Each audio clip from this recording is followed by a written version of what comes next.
No problem. I got caught up here.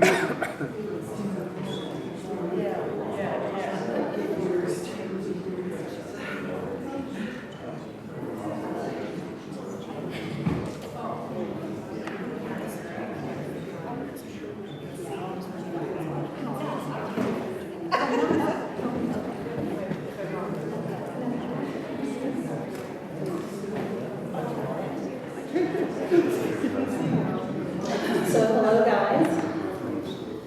Thank you for your patience. I'm going to call this meeting into order at 3:36. And did everyone who meant to sign that would like to speak? Now it will be on the agenda points only. And I do have a picture, I do have the agenda if you'd like to take a picture of it really quickly. But everybody sign. Okay, thank you. Thank you for your patience with me, period.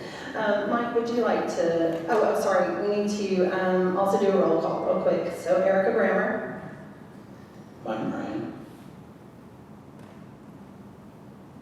Steve Oslowski. Shannon Brodor. Paul Tracy Parker. Cecilia Mann from the regional office. Caitlin Haley from the regional office. Steve Weiner, staff attorney. Okay, thank you. So we do have a quorum. And so that will let us proceed in business. Mike, would you mind praying for us, please? Heavenly Father, we come to you in Jesus' name. We thank you, Lord, for this opportunity to meet again. And we just look to you for direction. We look to you for peace and calm over our libraries and over all of the business that has to get done around that. So we just look to you for direction and wisdom. And we just give you all the glory, Lord Jesus. And we thank you in your name. Amen. And the owl is on, correct? You did that. Okay, well that brings us to the approval of the agenda. Did everyone get to look over it? I would like to add the calendar to the agenda.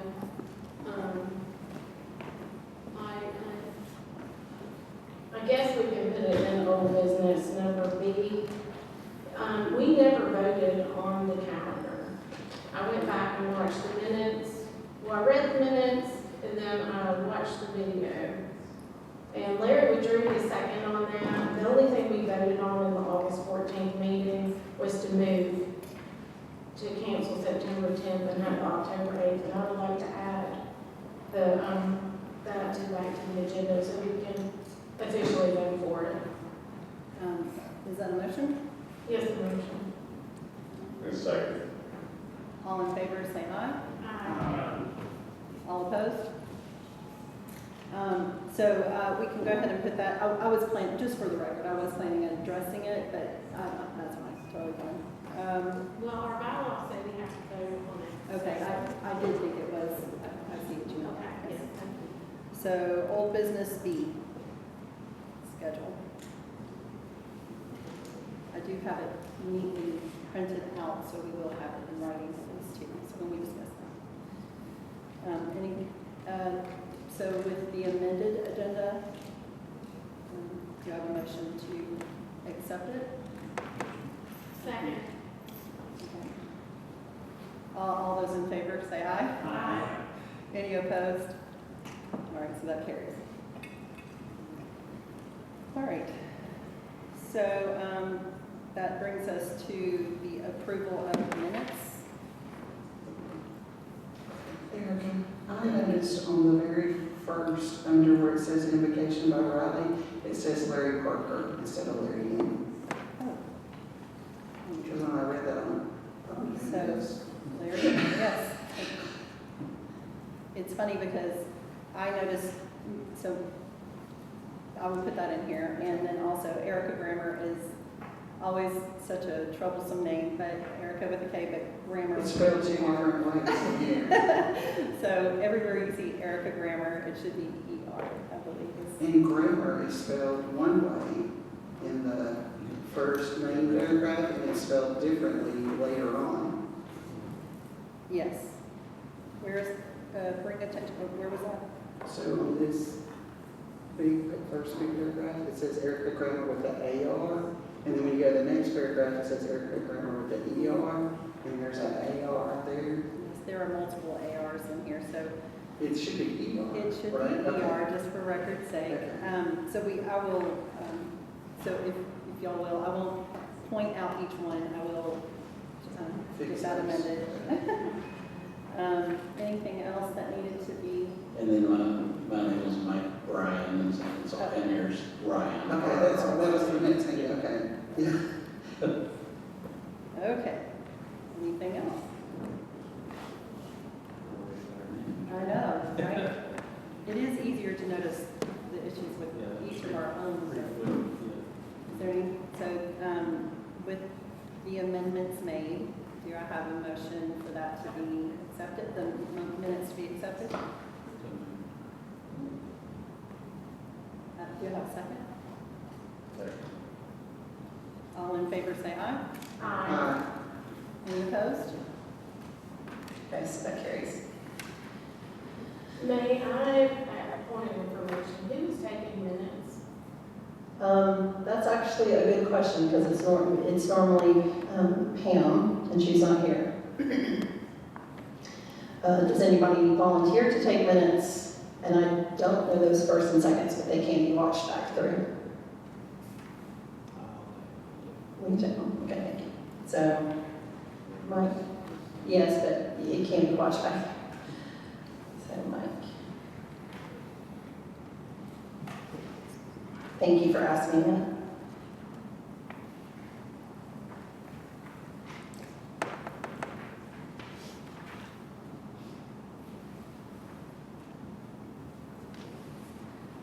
So, okay, sorry. Okay, so that brings us, I believe, to the recognition of the public. And so we're going to go through the list. I just do want to remind you that it needs to be, your comments need to be on the agenda points. And then also, since there are only 7 that are listed, I will allow 4 minutes each. I will set a timer and I will let it beep out, okay? So, and then I will speak from there, okay? So give me a moment while I get that set up, but it will be 4 minutes this time, and I promise to fairly do that.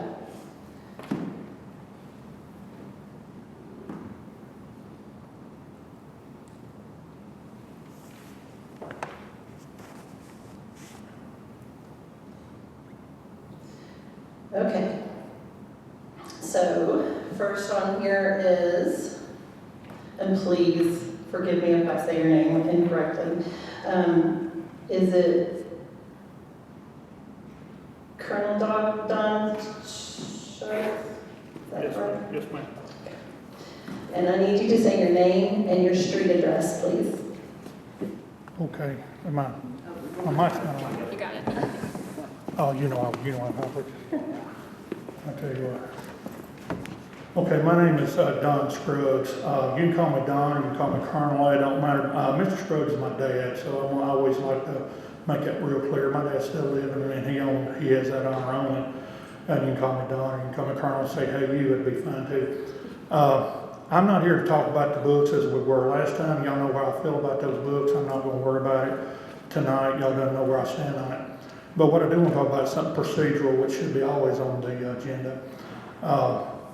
Some of the commissioners... Excuse me for one moment. Can you please say your address? My address is 141 Bushes Lane, Gallatin, Tennessee, 37066.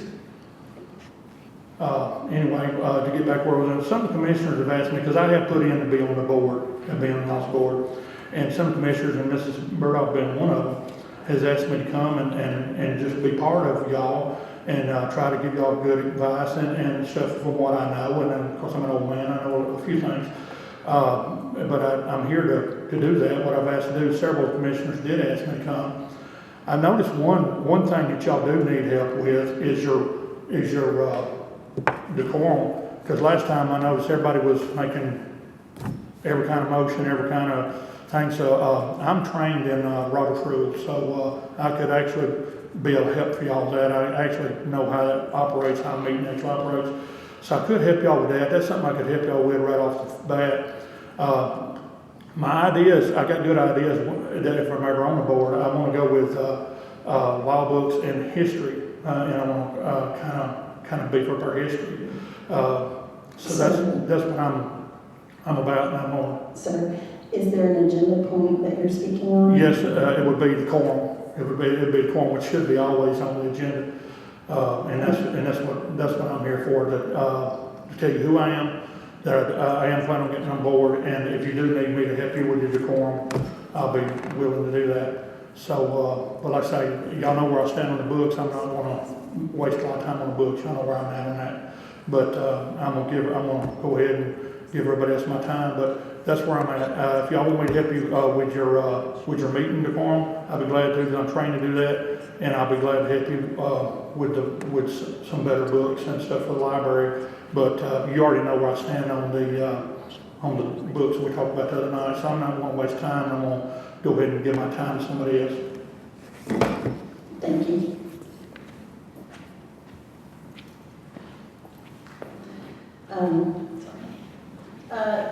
Next to come up is Brooklyn White. And then remember name and address, please. Thank you. I have a question about that. I always share my address here. It's never been an issue for me. However, they're not present tonight, but there's a member of this board who has leaked personal information online, targeted members. How do we ensure our safety? I don't know the answer to that. Because I just know what verify where I live to you, you know. I've done this before. I just know that information has been leaked online and there have been threats against staff in the past for our library, so. I think unfortunately, we all have to have that same struggle, so, but it's just part of the requirement. Name and address, please. Okay. My name is Brooklyn White. I live at 933 Sunset Drive. I hope if we get doxxed on the internet that behavior is taken accordingly because decorum. I want to speak to the letter from the Secretary of State that you're going to be reading. I don't know what that is going to be in that letter. Obviously, I've seen information out there in news sources about other libraries getting information in these letters, asking them to comb through their materials and collections. But I hope what is in that letter and that you might discuss tonight is how our libraries are going to continue to support our community through this government shutdown and whatever becomes of it. I know that even if the government shutdown ends tonight, tomorrow, SNAP benefits aren't immediate, and I know we have a lot of people hurting. So I just hope that in that letter might be some information or some encouragement for how our library board might support our libraries, their public resources. I know a lot of people go to access the internet, to check out books, to have a warm place to stay. I know a lot of our libraries are already trying to do things to help our community. I hear at Hendersonville they have food there for people in need. Maybe they're already doing things and we can just find out here how we can promote that, spread that information out. We as the community can help them and they can help our community. But I'm hoping we're getting back to what the library board is supposed to be about and supporting our communities. And I'm hoping that letter says the same. Thank you.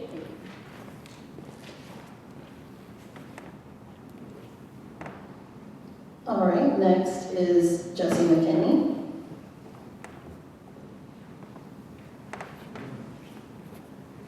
Hi, this is Jessie McKinney. I've been here a lot. I've written my address down. I will share my address in just a minute, but I do want to say that we may want to potentially think about if there should be decorum or a policy related to people on this board taking snippets of public comment and posting them on Twitter with names.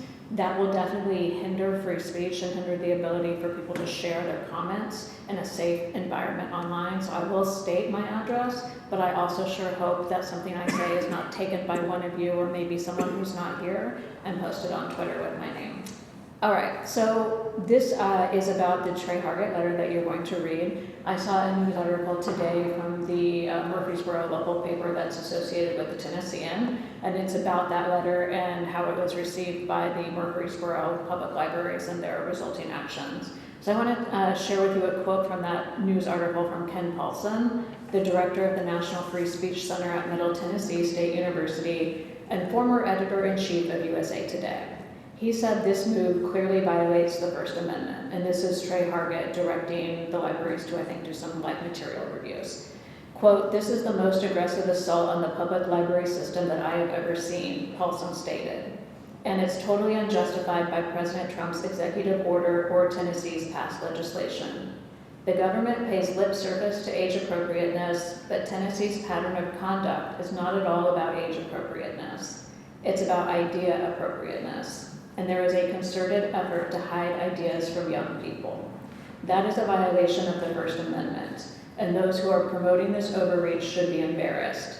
This is as un-American as it gets." And that's the end of Ken Paulson's quote. And again, he's the director of the National Free Speech Center at Middle Tennessee State University.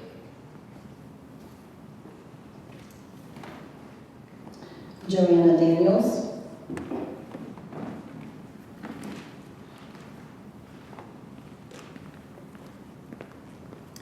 Joanna Daniels, 1597 Boardwalk Place, Gallatin, 37066.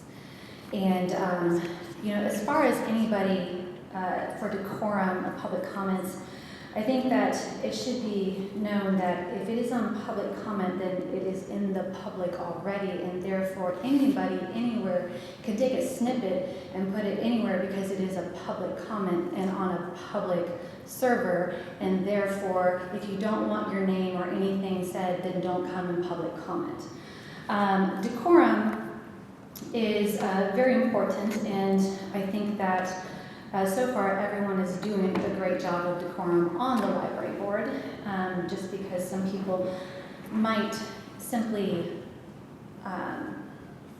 fumble through at times. It's okay, but also the decorum is to my opinion, great. Now getting to the Trey Hargett memo, which is right in line with the policy, which when I was on board was trying to get through, which talks about transgender books and anything that has to do with age appropriateness. Now, one thing that I will respectfully disagree with Secretary of State Trey Hargett is where he says in here that it is to only be materials in your juvenile children's section. The executive order, which is by our president, which has not been challenged and which is still in place to this day, which therefore shows that it is legally binding and legally fine, does state that all transgender information or ideology, anything supporting it, it does not say under the age of 18. It says all of it. Therefore, meaning that if President Trump wanted it to be for 18 or minors, he would have put that in the executive order. Therefore, it is for everybody. Was that okay?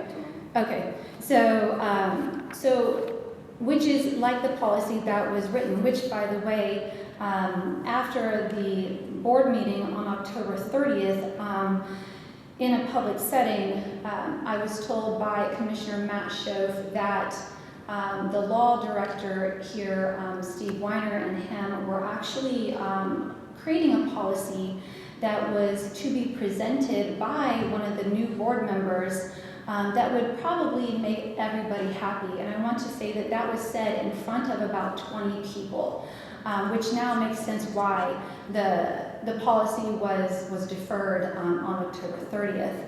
Also, the age appropriateness when it comes to sexually explicit materials, there has been a very, very good policy in place since 2023. Therefore, our directors in all of the libraries should not have any sexually explicit materials in any places that kids can get to, that minors can get to, if they were actually doing what they said in all of their interviews, their evaluations where they said they had gone through all of their books for anything sexually explicit. So this should be a very short list of anything that has to do with maybe transgender, and therefore this report should not be too hard to do. And I would think that any library director that is actually fit for their position would know how to do a report and not have to ask the board for that direction. Thank you so much. Madam Chairman, after public comment, can I have a minute to respond to that?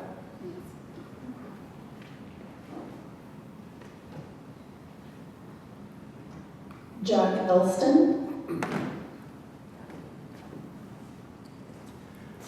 Good afternoon. My name is Jack Elston. I'm at 1096 Kennesaw Boulevard in Gallatin. Since the last meeting, two concerns have come to my attention. First, back in January 2025, President Trump issued his executive directive entitled "Defending Women from Gender Ideology, Extremism, etc., etc." This order restricts federal funds, including those in grants from the Tennessee State Library, from being used to promote gender ideology. In response, as we all know, 2 weeks ago, Tennessee Secretary of State Hargett directed Tennessee Public Libraries to immediately conduct 60-day reviews of juvenile materials. That's what he asked for, to identify content that may conflict with the presidential executive order. While I appreciate the board's commitment to align with state and federal guidance, I must respectfully caution, executive orders are not laws, they're not regulations. They are legally binding on federal agencies and federal employees. So, efforts to remove or to identify and remove materials that explore transgender, Efforts to identify or remove materials that explore transgender topics risk violating First Amendment. The Supreme Court has repeatedly affirmed that public libraries are forums for diverse ideas, protected by the rights of free speech and viewpoint neutrality, not instruments of political ideology. Even if federal funding is conditioned by executive directives, the Constitution remains the highest law of the land to which this board will be held to account. Second, I've reviewed the board's November 2024 draft policy revisions, in which former existing policy phrases like, quote, balanced view on all subjects portraying various sides, and, quote, access to diverse viewpoints were removed from the policy. But most concerning, the word censorship itself was removed, and it was replaced by an order to pull materials deemed non-compliant with state and local law, not federal law. Yet what confounds me is that some of the 2024 changes don't even appear in the most recent version of the proposed policy changes. This discrepancy raises questions about the procedural approval and the transparency of the changes being proposed by the board. In other words, censoring or otherwise removing all of the changes that are in all of the proposed changes suggests either incompetence or questionable motives. I urge the board to seek legal counsel before implementing any content-based review and/or policy changes. The removal of materials based on viewpoint, especially those addressing gender identity, may place this library in direct conflict with constitutional protections affirmed by the Supreme Court. Thank you.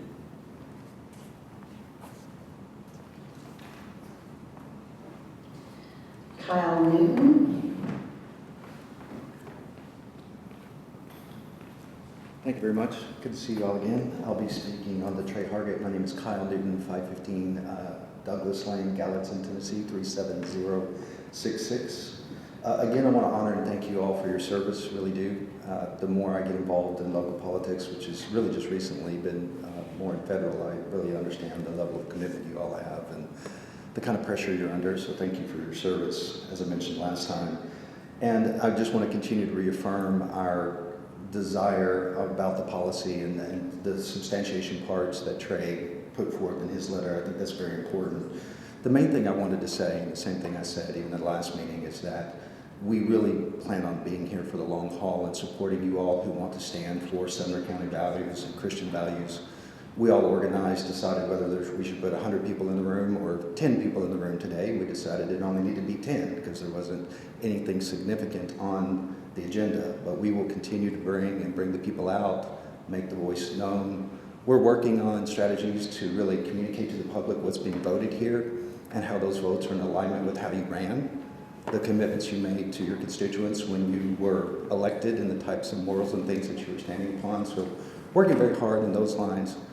One of the things that seems to be consistently brought up around these kind of concepts is that we're trying to avoid a legal battle. I don't see that there's going to be an avoidance of a legal battle. If some of these policies move forward, it's probably going to be challenged from one side. If they're not moved forward, they're going to be challenged on the other side. So I want to encourage you to think about that there's no avoiding a legal battle if someone's going to bring it from one side or the other.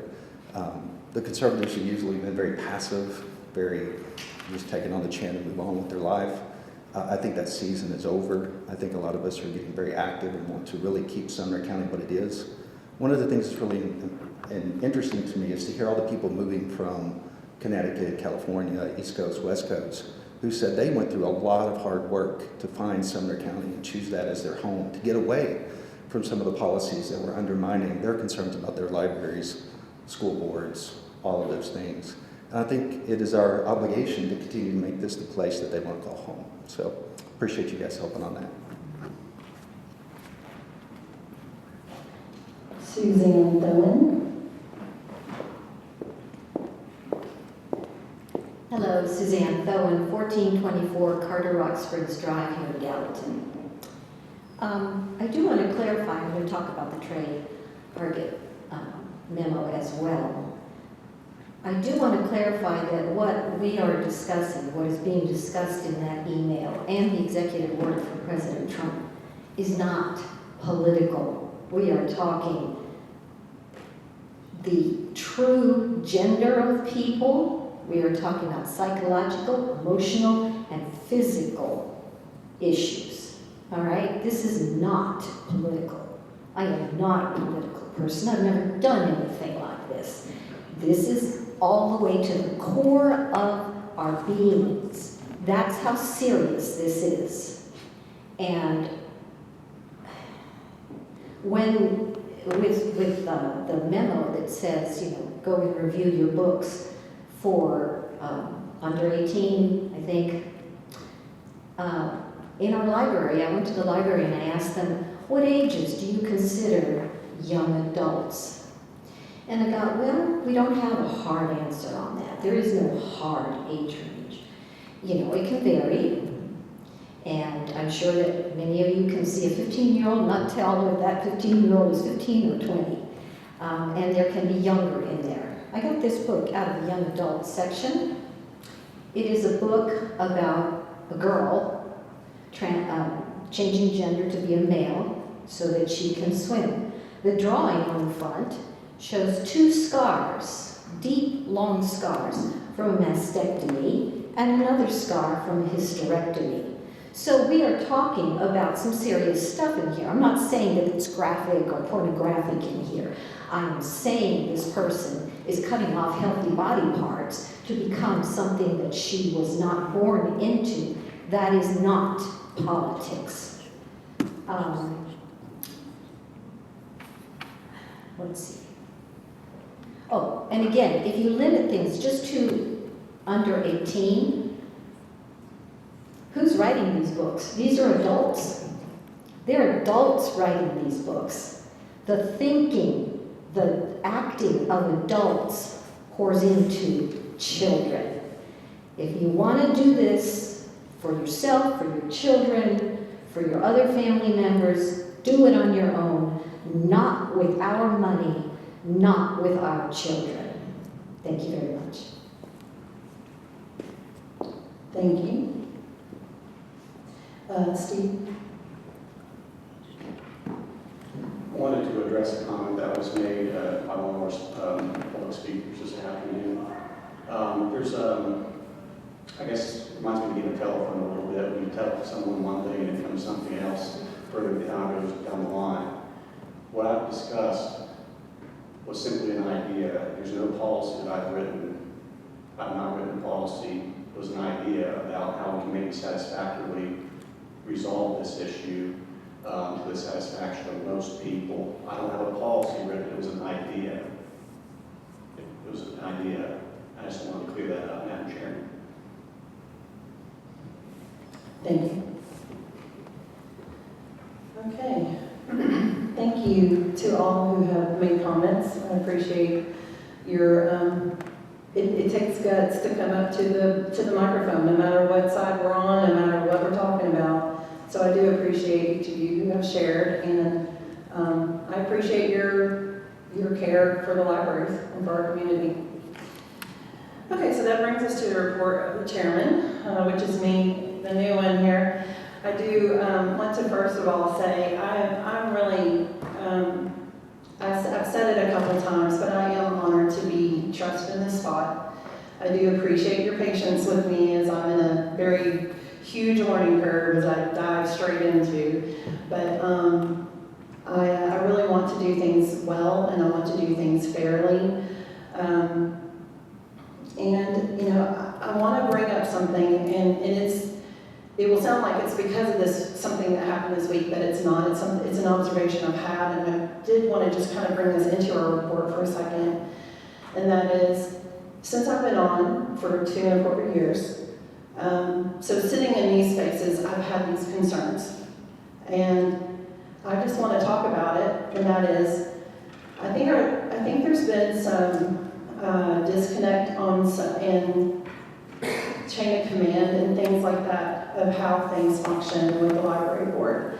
And I just wanted to say, one of my intention, something I would like to see us do better with and influence who we can to make it better is, you know, it was prior to me coming on, so it's been in place for a while, but the library board is the governing body of the libraries. That's just how it's set up. The commissioners, you know, put people on and entrust this to those of us who have been entrusted to be on the library board. And then the library board has the responsibility, we take the responsibility, have the responsibility to, you know, govern what's going on in the libraries. We happen to have 5, that's a lot, and I love it, but it's a lot. Some places, some counties just have 1 or 2. We have 5. And I do want to say there, I love the personality of each of ours. I really, they each have their own personality. And, but I would just like to see, I think the thing I was talking about that was prior to me coming on, a lot of times commissioners will talk directly to library directors, and library directors talk directly to commissioners. And there's questions, and I understand why that happened. I can see how that could have happened.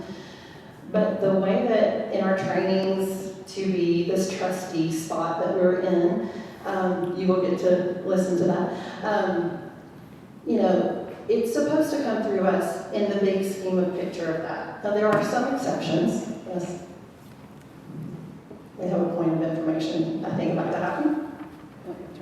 There's just so you're all aware, there's a state law that allows county or public employees to speak with elected officials on any job-related matter of concern. So just want y'all to be aware of that. So with that in consideration, I'm definitely not speaking outside of, you know, what's meant to be, but I just want to see some trust happening where we create a healthier communication with commissioners. And I would like, because I don't think we really have had a lot of that, not in my 2.25 years. And then also with our communication and trust with the library directors. And, you know, in saying that, I really think we have some really great opportunities. I love when they give their reports, because it gives us a chance, and this is a great timing, by the way, especially, I'm pointing at you, there are 2 new ones, but you're the only one who's new here tonight. But they will tell us dates, they will tell us activities going on, and there happens to be a lot because of the holidays, 2 different sets of holidays. And so I just really encourage us. I know I've always tried to, I know that many of us all do, and we're actively doing this, but I just want to remind us to really work on that. Get in the library, see the personalities, get to see, and then get to know the library directors. I want to really work on our communication. I want to see that get healthier and healthier all the time. So I just wanted to bring that up. I know I just wanted to share that. That is a thing that's been bugging me and on my heart for a long time.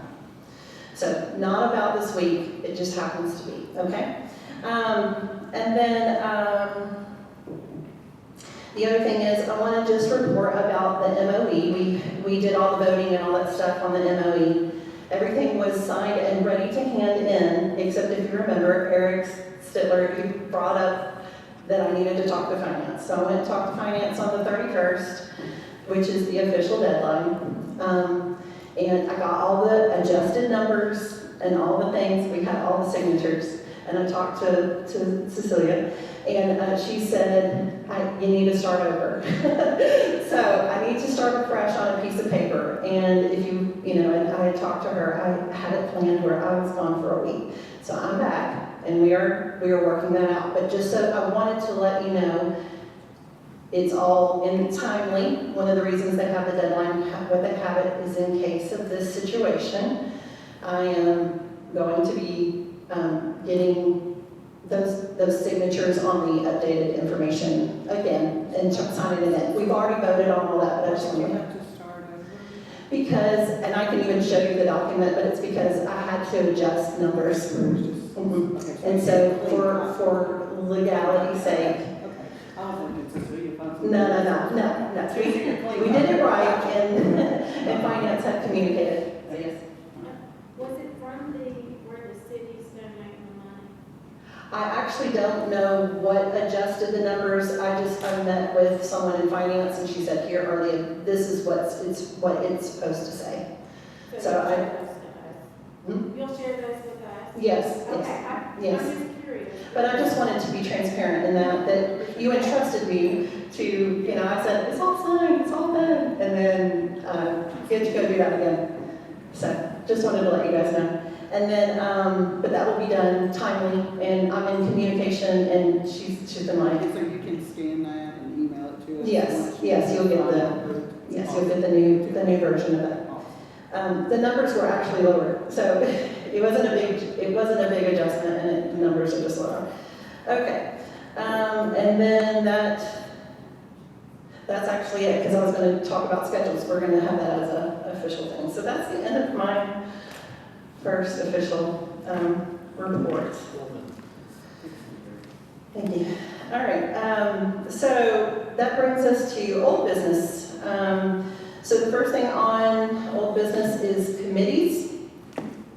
And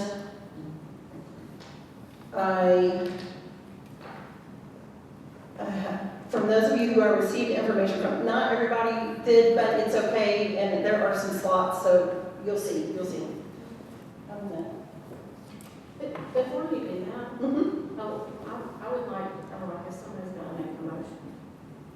I don't think, there's not a motion on this. This is not a point of action.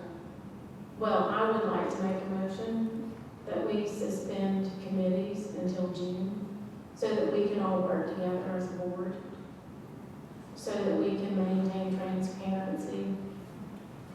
That's what that we could have ad hocs for the facilities. We don't currently have to hire any personnel. I just think it would be a good idea for all of us to get to know each other, to work together. What I would like to counter with that is, I hear the intent behind that, but I'm just saying, I I've made a motion, so. Oh, sorry. We need a second okay. to discuss. So I would second that. And here's why. So it's open for discussion, okay. As she Oh, sorry. All in favor? Okay. As she pointed out, we don't have any personnel needs at this time, so that's awesome. We have all of our director skills. So, that's what that committee handles mostly, correct? Is there any other things that personnel would handle that I just... Something I'm wanting to see some things for personnel developed so that there's stuff for onboarding and things like that. Could we not do that as a group? I think it would be worthy of at least doing some study sessions where we were all able to talk together and be able to work on that. I do think for me that would go a long way for understanding the process for new people. And I don't think there's so many of us that we couldn't work together to look at that, because I think we, as newer people, would benefit from prior experience that you guys, you and Mike might have, or Pam, from previous times, without us necessarily being segregated off. If there's a facilities need, then as that arises, you can bring that forward and we can decide how we want to handle that facility need, or, just as things come up. Because I'm wanting to learn more about that, and I don't know necessarily, to me, some of the committee things, I would like to be able to learn and be involved, and that is my complete motivation. So let me share where I start from on this. That breaks our bylaws. That's against what our bylaws say. Our bylaws have committees as part of that.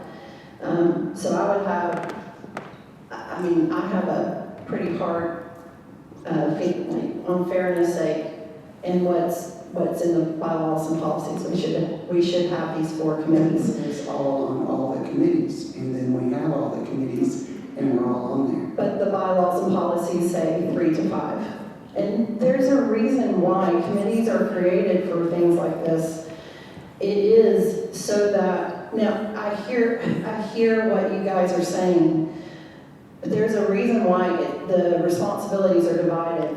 Otherwise, there wouldn't be committees and we would just do it as the board. The reason why there are 4 committees is to divide out the work toll and responsibilities. Anybody is welcome to come to the meetings. Up to 5 of us can be on all of them, which is over half of us.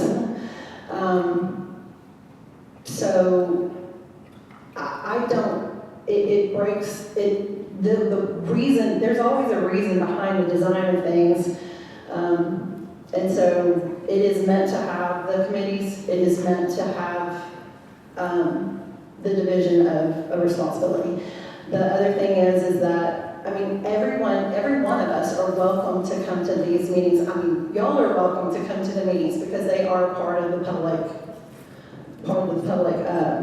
But I know notice and things in like the past, when I've just been attending meetings as a citizen, often those were held at 10 in the morning, and I'm working, so that's, unless I take the day off, it's difficult for me to come and do that. And in speaking of the bylaws, as a side note, I don't have a complete set of those. Do you have a complete set of those? Where does that exist? I can make sure that we get what we have. We've been working on them, so there's a working set of everything as far as our bylaws and Where is policies. that housed? I will share that out. Or I will share that out. It has to be public as well, hasn't it been? They've been posted each time that we voted on them, or that. they're not posted currently, and best I can tell from what I've looked, Yeah. which means I'll make sure. The thing that I know that I can promise myself is I will make sure that we get, the board gets an updated version of that. That would be helpful to the directors. And that way we as can all well. be on the same point, and directors, I'll do that to them. We can do that actually. But back to that. So can we vote as a board to suspend that particular bylaw until June? We can vote to suspend the rules. That changes the whole functionality of how that works, though. It is meant to share the load. It is meant for that group of people to bring the data, and we can discuss anything. So there's freedoms in all of this. If committees get to be committees, and they are there as a starting point for multiple reasons, and I've already said them, so I don't want to keep repeating those same things. But if they are there for that, in that way, in that capacity, up to 5 of us can be on each one of them. Any of us can come to all of the meetings, any of the meetings that are, in our attention. We can do a thing where, we can talk about times so that we can have that in mind. And then because I think there's multiple of us that have that struggle of the time. It has to be after certain times, what I understand, correct? But then the other freedom is then that information that is presented, pulled together for the committee gets brought to the board. We can discuss it anytime. We can send it back to committee. We can do all, that's all a plan of action to give the checks and balances and spread the responsibility. So I think it's actually unfair, and I think it's against our bylaws, but I think it's also not meant for us to have the responsibility of all 4 of those committees. And yes, we could not show up, but then we end up with the balance of a lot of other issues yes. She's been waiting for a while. So I made a motion. She seconded. We did not need to vote to discuss. Once she seconded the motion, then we could have a discussion. So there's a motion on the floor with the second. Then we will have to vote on the motion because she seconded it. Yeah. And the motion is to suspend committees until June. And Mr. Watt, and I'm clearing that up because that is how it works parliamentarily.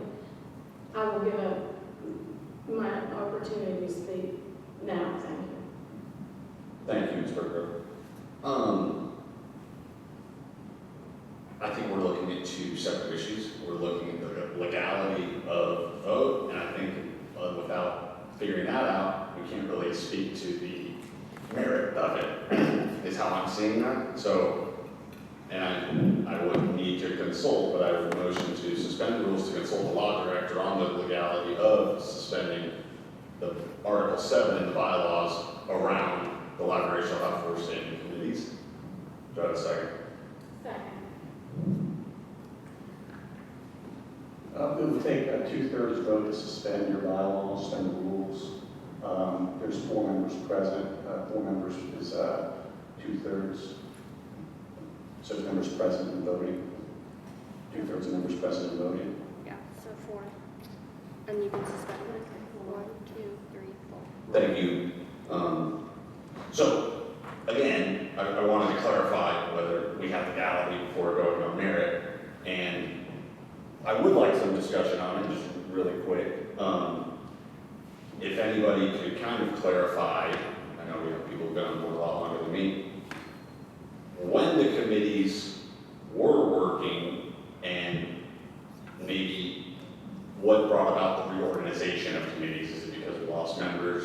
I guess if I could be brought up to speed on that, and I don't know if I can even do general questions to the board, but that's what I would kind of like to know before maybe voting to suspend.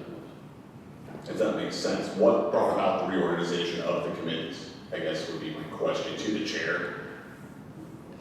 Well, the way the committees work, our calendar is July through June. This normally would be reestablished in the incoming it was a reestablished chair, but in that new year how it was supposed to function is that in July, August, we were told to communicate our requests, and normally September would, like how it's been for me anyway, how I've experienced it.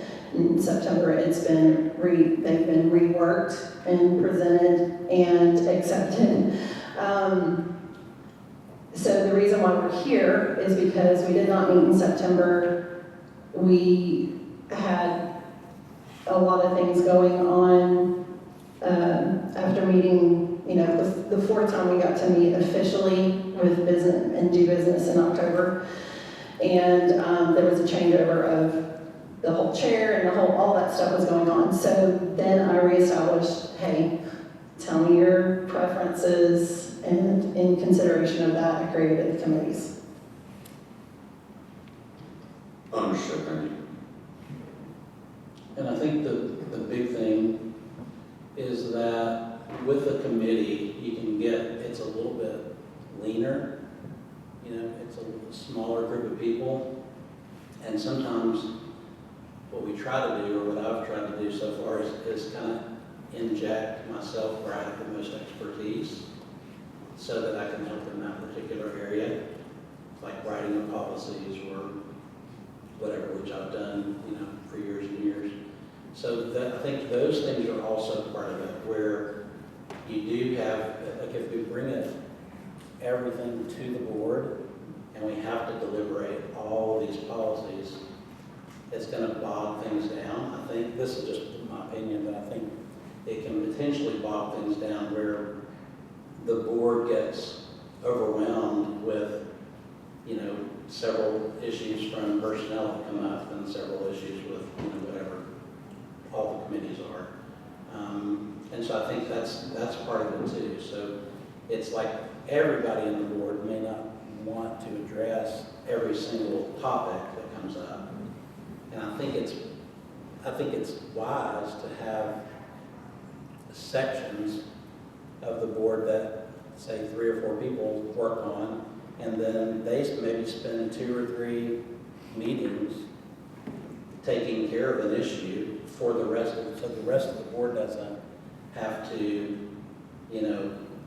be present, or, we bring it to the board. We don't have to go through everything that committee just went through, maybe 3 meetings before they brought it to the board and came up with all the, the different things that they've processed through, and then bring it to the board and say, hey, this is what we've done. Now let's vote as a board. What do you think? Do we need to go back to committee? Sometimes we do that, but, I think that's a wisdom to do it that way, where things are kind of broken up into smaller pieces, and then the work is done before we come back to the board, and the board deliberates. So that's another part of it to me. And then, the expertise part, we're not all experts in every committee, in every area. So, but I think the ones of us that know, okay, I have a lot of experience with this, I can maybe contribute to this, and that's another part of it. So there are really good things about committees, even though it kind of sounds like another thing to do, but I think it does really help, those of us that look at it in a way where, okay, we've broken this down into bite-sized pieces instead of the whole elephant, that we have to deal with. So that's just one little contribution. I'm still getting used to this thing. I appreciate those comments very much, because I do think it's easier to do some work in smaller groups. My only concern about this whatsoever, and I say this in fairness to you, Erica, I don't even know what your committee assignments are. I don't know. But I can share my concerns that over the last year I felt shut out of some of the committees, and the first time I was able to weigh in on any policy was when we had the full meeting to vote on that policy. And it's not fair. If there's a way that we can do this in an inclusive manner so everybody feels like they're able to contribute, I'm for that way.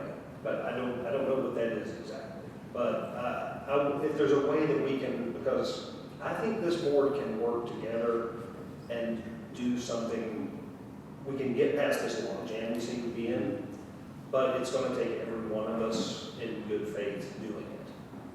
So that's really all I want to say, is that I see the logic in having the small committees doing the work, but we need to figure out a way to make sure that the committee structure isn't an impediment to working together and making sure everyone has a voice at the table. That's One of the things the school board does is each month, the week or 2 weeks before their actual business meeting, they have a study session where all of the board members are able to ask the different people on staff and discuss amongst themselves, the ins and outs of what's being presented to them that they're going to have to vote on, so that they have that time to reflect. And I think that kind of speaks to what Paul's saying. And I like that idea, not necessarily that every meeting we have to have a study session before the meeting. That may not be appropriate every time. But I would have really appreciated it when we've been discussing some things in the last few months, if we could have had a study session where because at study session, there's no public comments. It's just the board and whoever they choose to bring in to answer questions. If we wanted to ask director feedback, that would be a time that we could get director feedback on proposals that we have in changing of policies or bylaws, or different things. And I think that could be a way to satisfy the concern that Paul has and a transparency concern, because no one likes to have something popped on them a couple days before the meeting or at the meeting and be expected to make a wise decision necessarily about it, because especially if it's not an area of expertise for them, they may not feel comfortable doing that. And people who have expertise aren't often given much chance in a non-adversarial way to raise concerns or questions. So, is it my understanding, or can correct me if I'm wrong, and Cecilia or Caitlin may know this better, we are meeting, according to bylaws, actually more times in business meetings than what the state requires us to meet. Is that accurate? We have, I think it's 6 times at least, according to the LSA. And so we're meeting 10. So if we reserved 4 of those for study sessions and or a special call session should something come up, and go to the 6 required business meetings and then leave ourselves some openings elsewhere in the calendar to have that time of discussion amongst us, that would be my idea to address on what he said. And again, it's valid, because Mike's not wrong, and you're not wrong. When you're working with a smaller group of people, a lot of times the work is easier. It's not always meeting hands makes light work sometimes when you're trying to do things. So that might help us in addressing it, and we can keep those study sessions at the same time that we would do our normal meeting. It would just be a meeting for us with whatever is coming up. It also creates continuity for the citizens.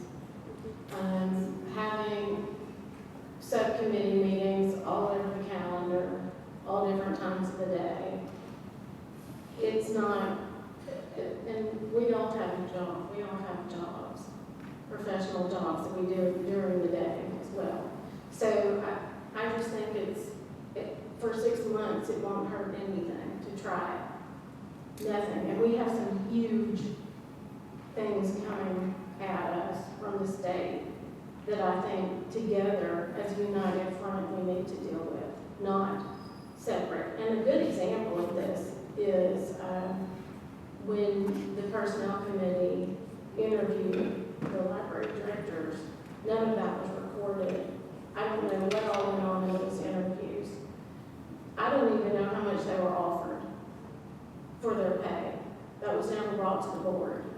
And we need to know these things, because the board is the voice. The subcommittee is not the voice. The board is the voice. So for 6 months, well, since we don't meet again until January, I think it's worth the shot to try it. And actually, I think Rutherford County just suspended all of their committees, and they went to an ad hoc situation. So if you want to have a facilities ad hoc, go do the facilities, you could do that. They could go and do their facilities and come back to the board. This board needs to grow together, not experience more division. And that would be my desire for the board. Thank you. Can you explain what ad hoc is just for? So the chairman appoints an ad hoc, where she says, we need to do facilities somewhere between I think we're probably good on facilities, because we did those the year before and we did them last year, but because the state only requires certain things to happen every so many years, not every year, but the one thing we do every year is the budget. So the budget will start probably in February, because, well, we don't even have a finance. We have an interim finance director at the county right now, so I'm on budget. So I don't even know when budget is going until we have the worksheets. And last year, the idea was we would be in our workshop the end of March, and of course, it was the end of April, which is when we all thought it would be anyway. So, as county government works. But I just feel like it would be a good exercise in building the board and building our relationships with one another to deal with what we've got coming ahead. Thank you. What I would like to see is an amendment possibly considered here, because I heard some healthier options between what I was hearing between what Paul and Tracy were both saying. And that is, or maybe it was just inspired by what you were saying. If I misinterpreted it, please excuse me. But I really think it's healthier to have the committees. And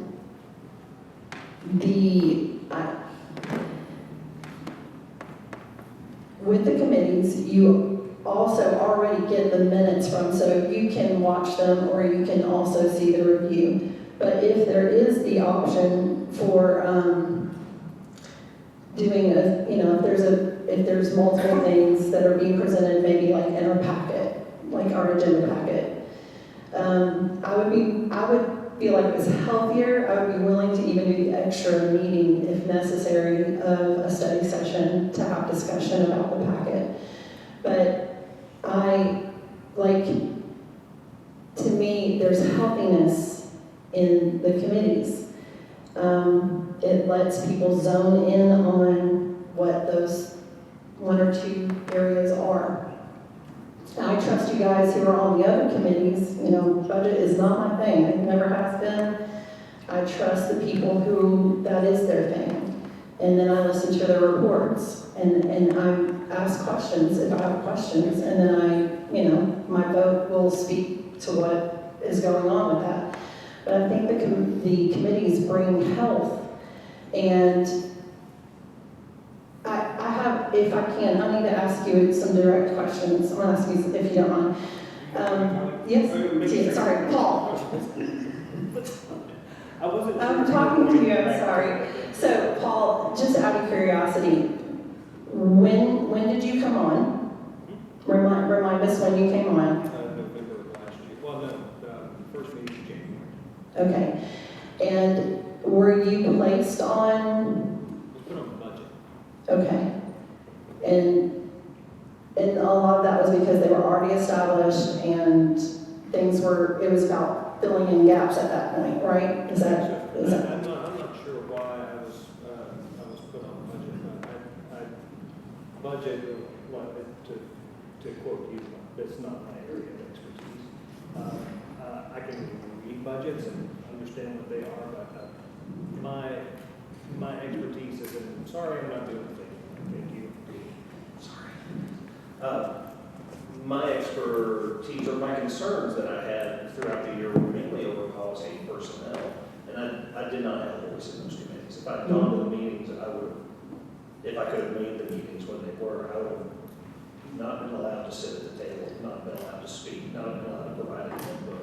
That's extraordinarily frustrating. Because I've been very vocal about misgivings I have in some of these. But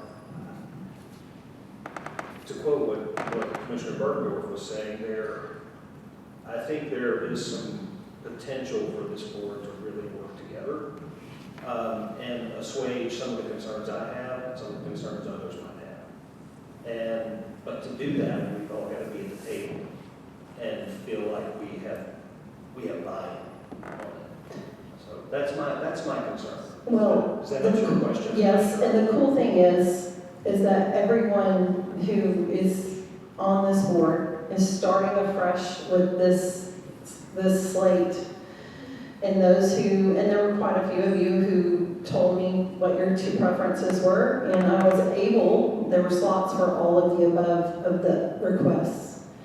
And those who didn't request, I I have put them in a spot, and then there are other open spaces that can be filled in by those people. So to me, I think that you actually, what I heard you sharing, and I think a lot of you actually in this space, came into the middle of, and so now we're on a clean slate.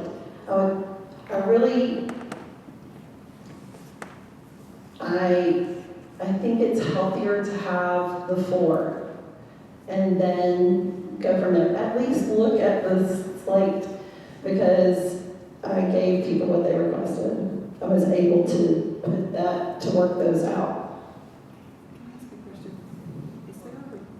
Is there a requirement for how many times the subcommittees meet, or is that just as needed? Because the ad hoc accomplishes the same thing as that, and so if something came up that we needed a personnel committee to meet, then, you know, we could go to there.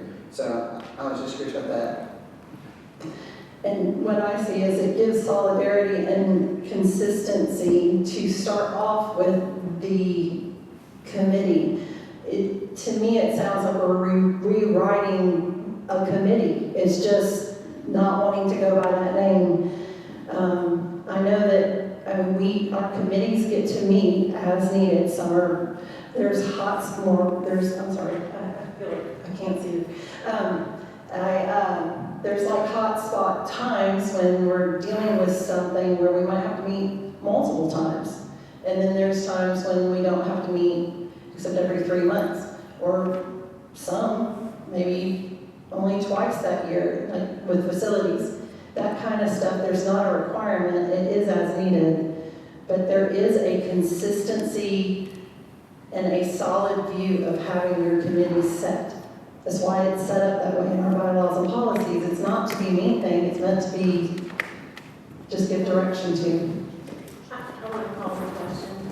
That takes a 2/3 majority vote. It ceases the debate, and then we vote on that motion. Thank you.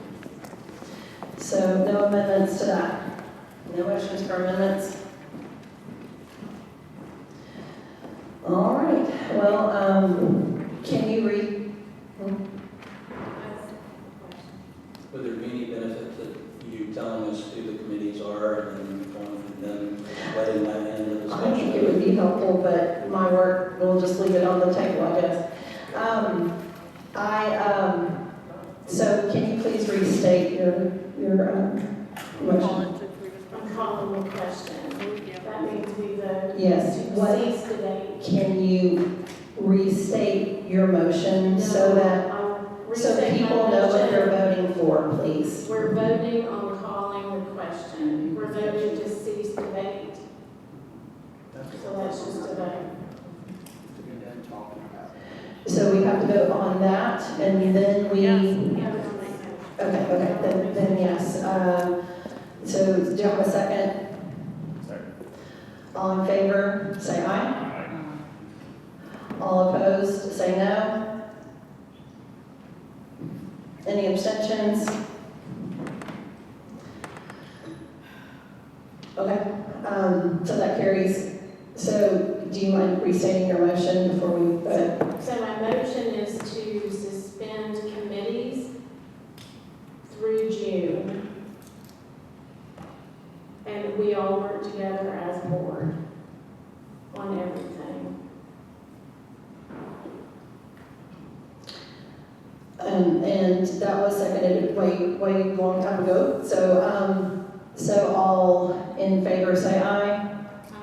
And can you, if y'all will do me a favor, raise hands, just, it helps my brain. So all in favor say aye. Any opposed? So that carries, and that is 2/3 of the vote, so that will carry through.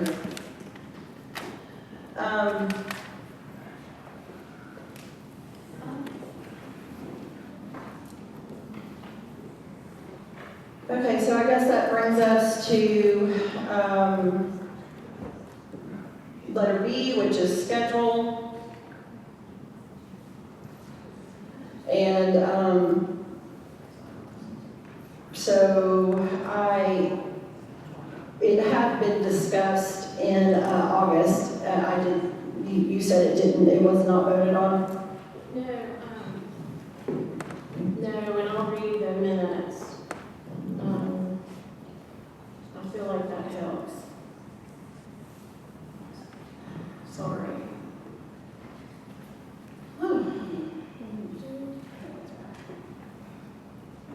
The screen's always on.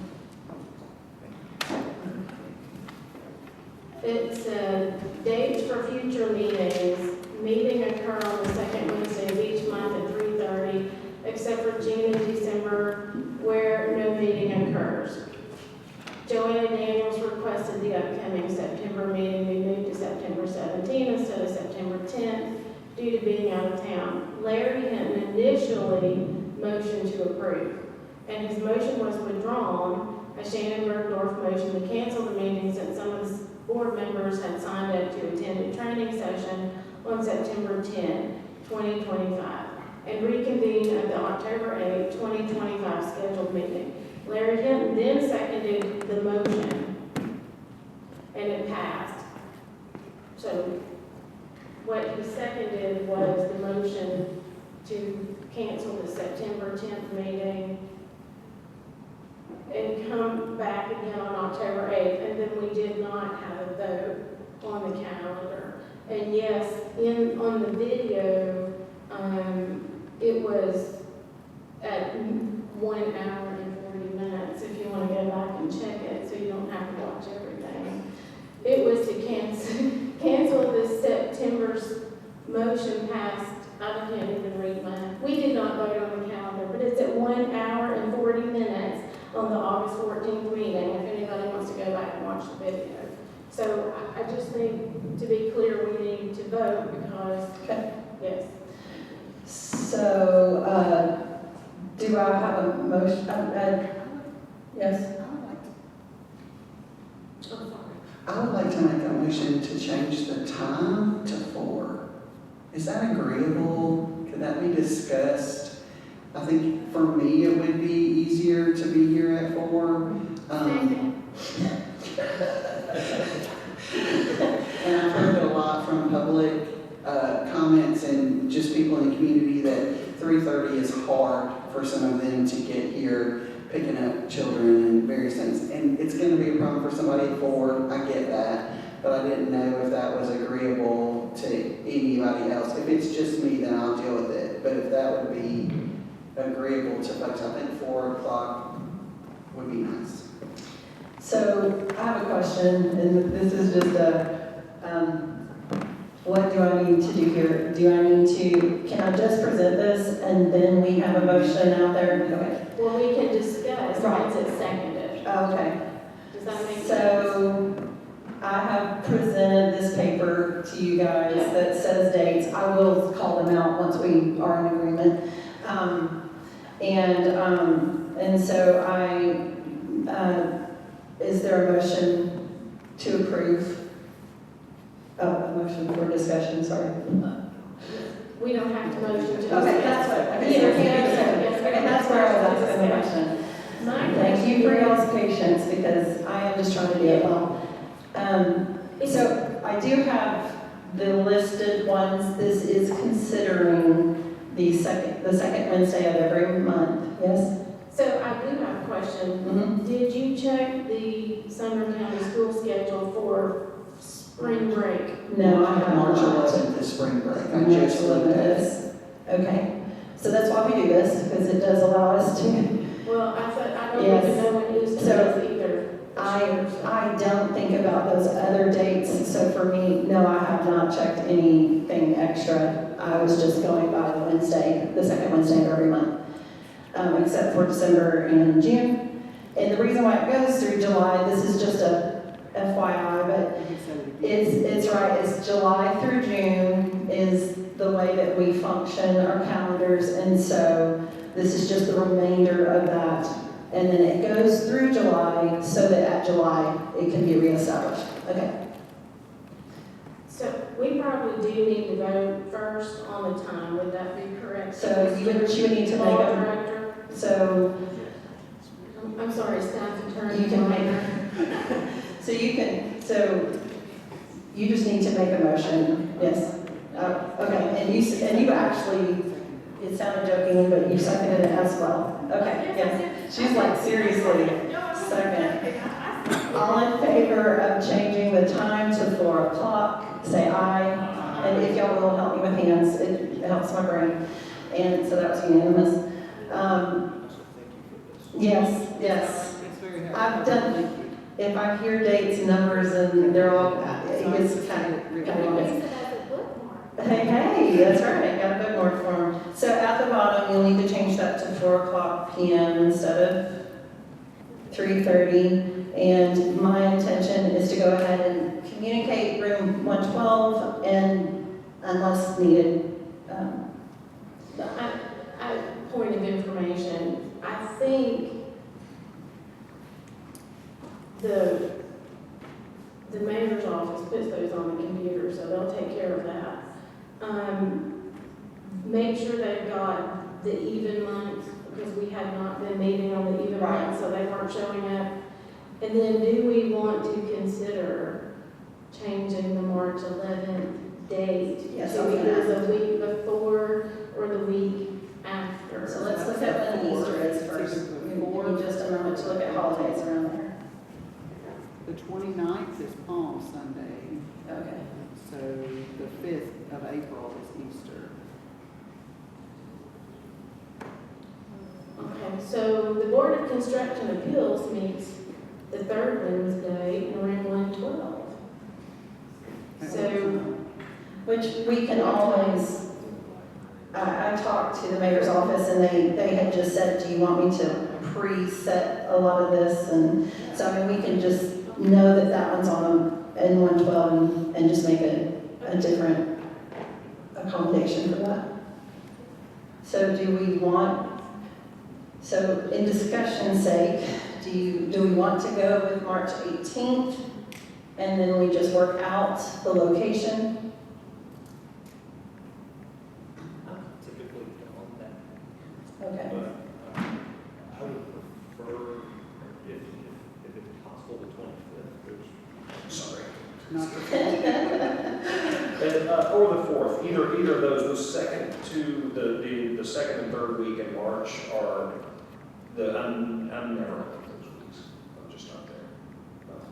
So the 4th. The 4th would be great, or the 25th. Also, if there has to be a meeting that I'm not expecting the board to bend over backwards to accommodate one person's schedule. I think that's unreasonable. So. Could we schedule it as a study session and then, or a special call meeting and then wait to see if it's needed? Because again, if we're required to meet 6 times, and if we're meeting above and beyond that, that gives us a little flexibility.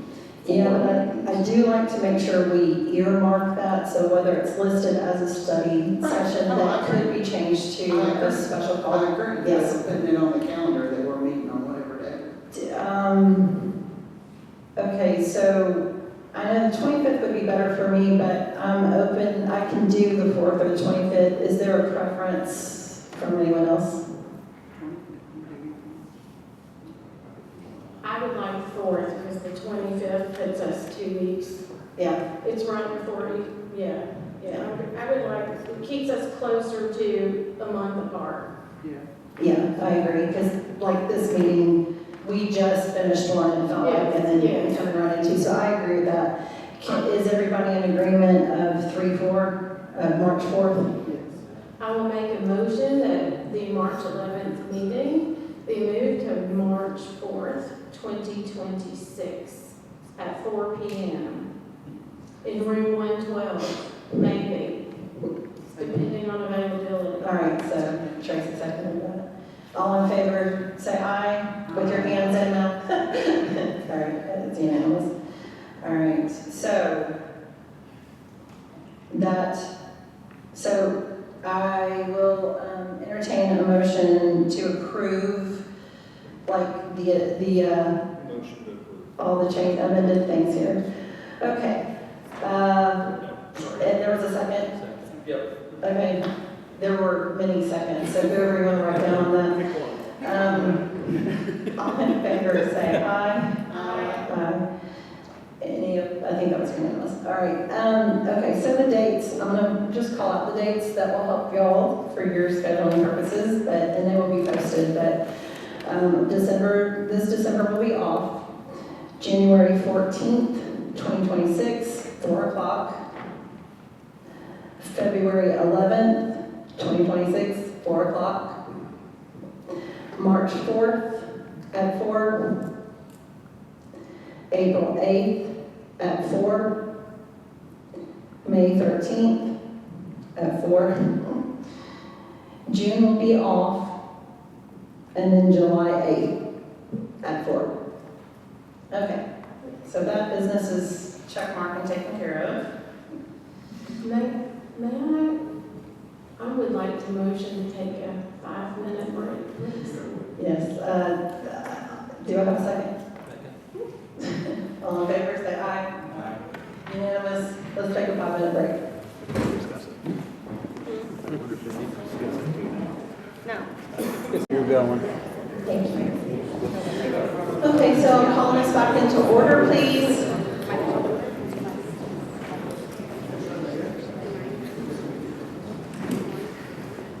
And so that brings us to the next point, which is new business. This is the reading of the trade market letter. We just had a lot of communication about wanting to hear, to share with the community just what was put out there and also to open for discussion. One moment, with help that I've gotten in front of me. I will make a motion to allow the library chairman to read the letter. Thank you. Unless somebody else would like to. All right, all in favor say aye. All right, so this was a letter written October 27th, 2025 from State of Tennessee Secretary of State, Trey Hargett. It is addressed, the one I happen to be reading, but it was also, it's addressed to Phyllis Stratford, who was at the time the interim director at Westmoreland, and to Mr. Mike Bryan, who at the time was the acting, he was vice chair, but acting as the one in charge at the time. So but I believe this is exactly the same that was written to all the libraries. I just wanted for documents sake what I'm reading from. My office in the Tennessee State Library and Archives have long recognized and supported local control and local decision-making in libraries. Library decisions should be shaped by the values of the library's community as well as the fiscal limitations that require tough decisions about how to spend finite dollars over an almost infinite number of books. Libraries are best suited to make the decisions regarding the books they purchase, and they also have policies in place to review materials that may be challenged. I believe that this level of local decision-making helps build a strong library that is well supported by its community. Libraries, however, often use state and federal funding that is typically facilitated through the Tennessee State Library and Archives to purchase materials for their collections. It is my responsibility and the responsibility of the state librarian and archivist, is that how you say that one? To ensure that any recipient of state or federal funds understands that it must comply with all applicable federal and state laws and grant agreements. I'm keenly aware of the need to ensure that our federal and state funding is used in accordance with all laws and not put at risk due to potential misuse by an individual library or librarian. Said more specifically, I cannot allow the actions of one library to potentially harm and impact over 200 other libraries throughout the state. I want to do all I can to ensure that local decision-making for materials purchased with state and federal funds remains intact, and I need your help to ensure that the decisions around collection purchases are in accordance with all applicable applicable laws and the Regional Library Systems Library Service Agreement. With this background as context, I am asking the following of each library in the regional library system.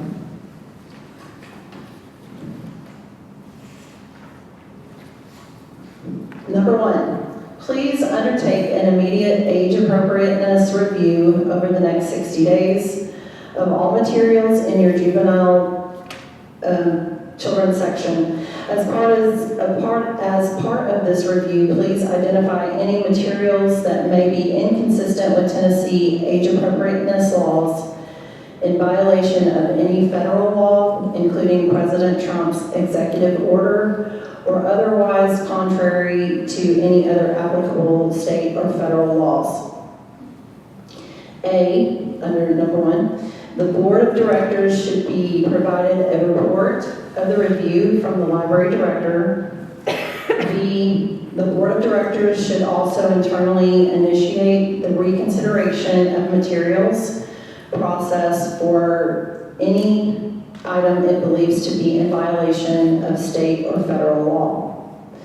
And then number two, please provide a final report of your review to my office and Tennessee State Librarian and Archivist by January 19th, 2026. The report should include a summary of any titles that you determined were not age appropriate for the juvenile children's section, and what actions the board took regarding such titles. Additionally, legitimate concerns about a particular book in your juvenile children's collection has been brought to my attention. Fred Gets Dressed by Peter Brown is worthy of review both for age appropriateness and to determine whether the book and its purchase comply with President Trump's executive order titled Defending Women from Gender Ideology, Extremism, and Restoring Biological Truth to the Federal Government, which I shared with you in an earlier letter. I recommend that if you have questions regarding these reviews, your library's county or city attorney guide you through the reviews.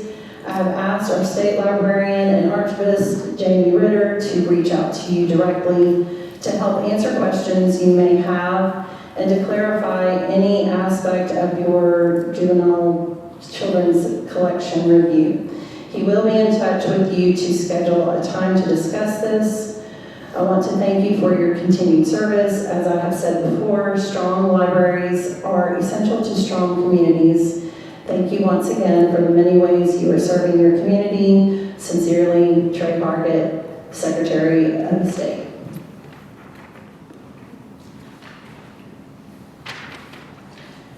Okay, so on here, there's no action needed.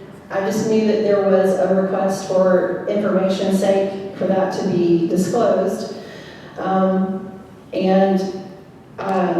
I know that there was a request for discussion. So I will entertain that. The staff attorney does not have a copy of that letter. Well, never mind, I have to magically. I'm going to hand you the one. I'll make a motion to open discussion. Do you have a second? All in favor, say aye. Any opposed? Say no. He doesn't have. You should have a sentence. You can have what I just read if you want. I'll listen to it.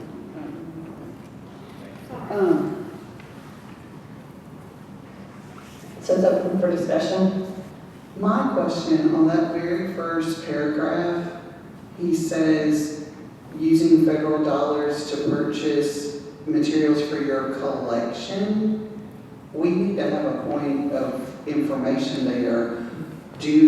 Has that been true in the past? Do our directors use what federal dollars are coming to us, and how is that money being used? What is it purchased or paid for? Because if it's strictly looking at materials to add to your collection, but we're not using federal funds to add materials to our collection, I think that doesn't apply to us. Or that's a question I have, how would it apply to us? Yes, so I'm going, for simplicity's sake, I'm gonna ask this, do y'all mind if I suspend Robert's rules? I don't have to, okay, because we're in discussion again. Yeah, so, all the summer libraries get money for library materials every year, and parts of that is federal funds, in addition to state. Thank you. So it might be difficult to distinguish what money is used to purchase material that's federal and what money is used for state. The key thing to me about that executive order is the term promotion. And having a book in your collection doesn't mean that you're promoting the idea in the book. It means that you have the idea for people who want it, you have the book for people that are interested in that information.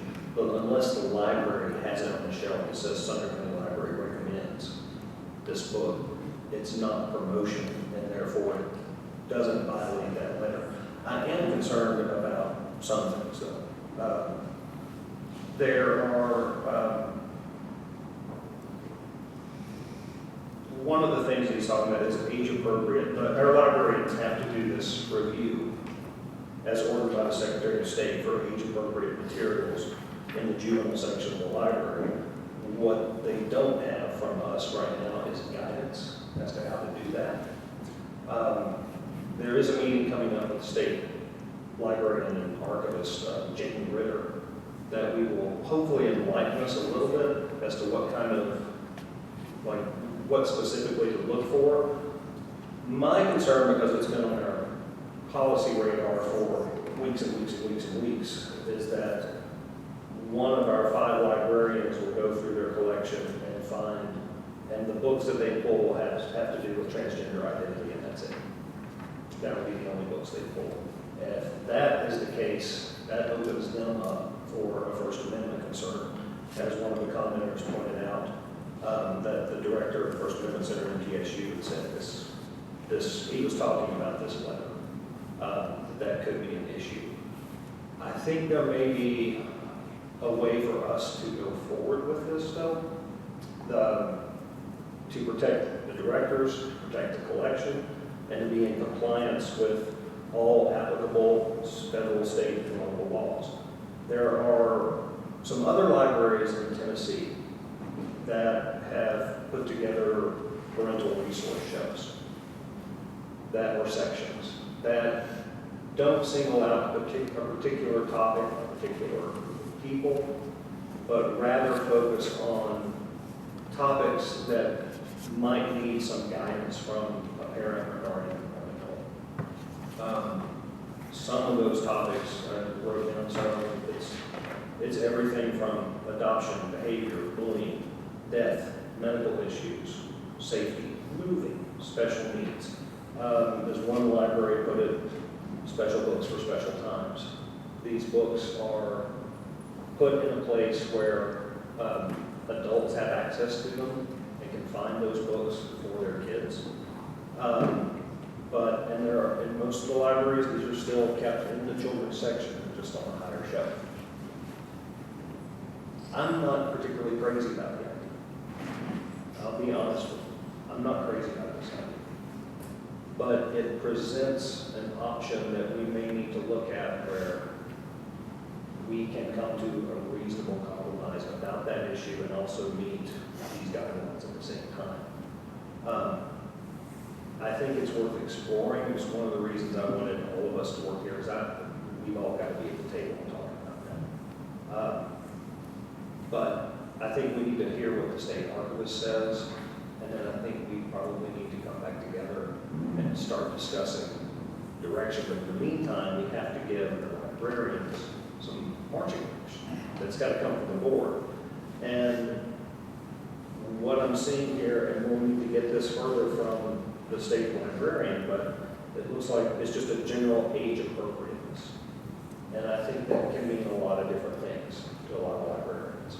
So they may have one book that comes out of here, they may have 12, they may have 20, I don't know. But I want to present that idea as something worthy at least of consideration and a way to move forward with this, that, maybe, that's it, that's what I can say. I would like to say,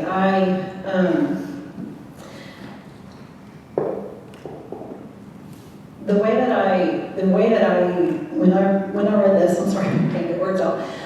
When I read this, I feel like it's really more of a, if they are in compliance with what is already our policy, that takes care of a large proportion of this. So the question is, if you're in, are you in compliance?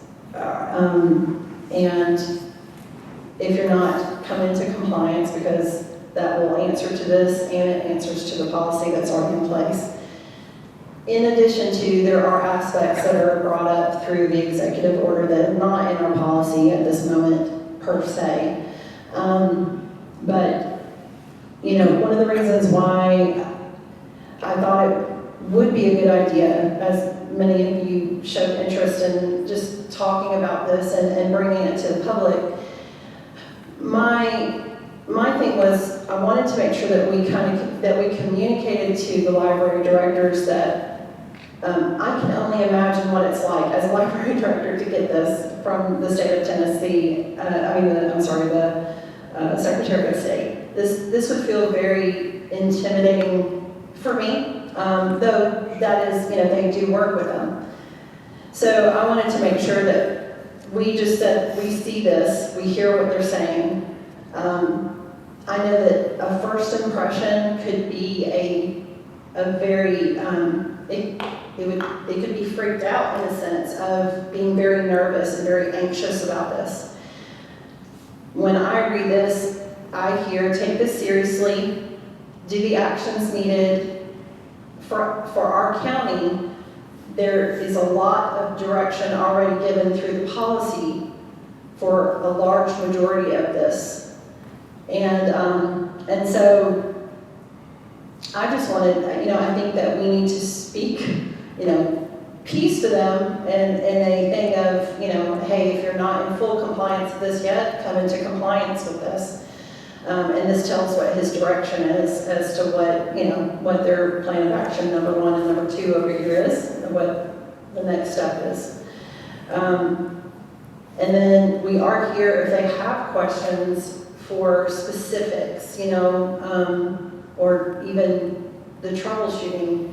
That is that thing I was talking about in the report, in my chairman's report. I want to create that communication where they can say, hey, I'm starting this process, and does this include this? And,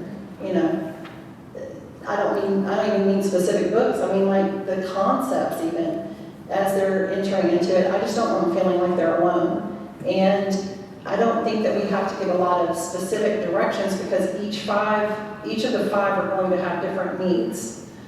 They are different sizes, different ones have had different levels of compliance already. So to me, I just wanted to acknowledge this, and that's why it says no action needed, because there are things like, they do have the opportunity to be on a call with Jamie Ritter, who's the state librarian. There are things, and they have been, I think, communicating with regional, and I'm having nods back there, so yes. And so I just thought it was important for transparency and communication. But that's where I come from. So how do you speak to this? What advice have you given so far? So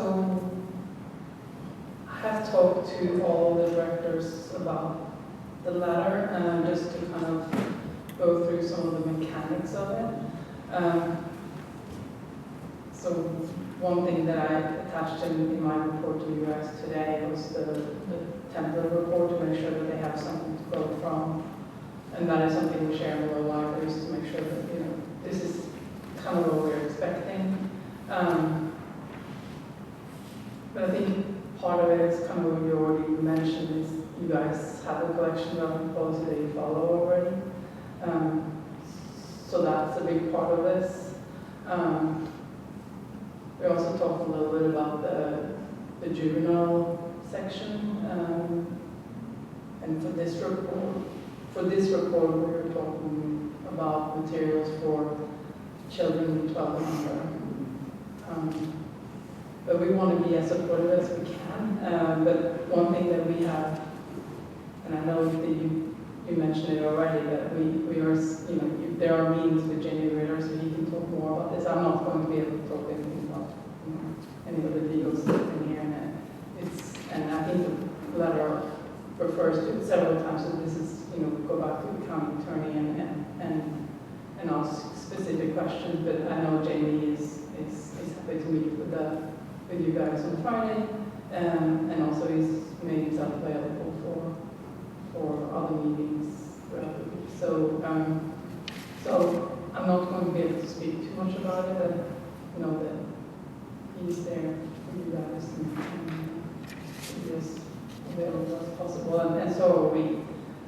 When it comes to like mechanics, how do we do this? How much staff do we need to get this done? That kind of stuff. We'll be as helpful as we can be in the next few weeks, for sure. If I may make one suggestion to our librarians, which I'm not sure if their librarians have seen this form yet, I'm getting on you have. There are some options when they find books. The options are to change the title and remain in the children's section. The options are this title is being removed completely from the library's collection, or this title will be kept by the library and moved to another section of the library. I would discourage anyone from removing a book from the collection entirely based on content, unless it already violates our existing policies that are in place. The reason being, the most recent Fifth Circuit case, that's how that director was named in the lawsuit because of that. That's why that happened. I would think that this idea of the parental resource shelf might be a way for a place for books that are, some people in our community want, some people in our community don't. That may be a place for them, or that some people are nervous about, or that these present topics that may need parental guidance. This might be, it's something that the board needs to look at, but I would discourage removing a book from the collection entirely at this point.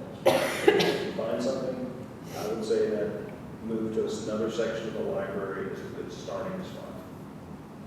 If you're questioning it at all, that would be my advice.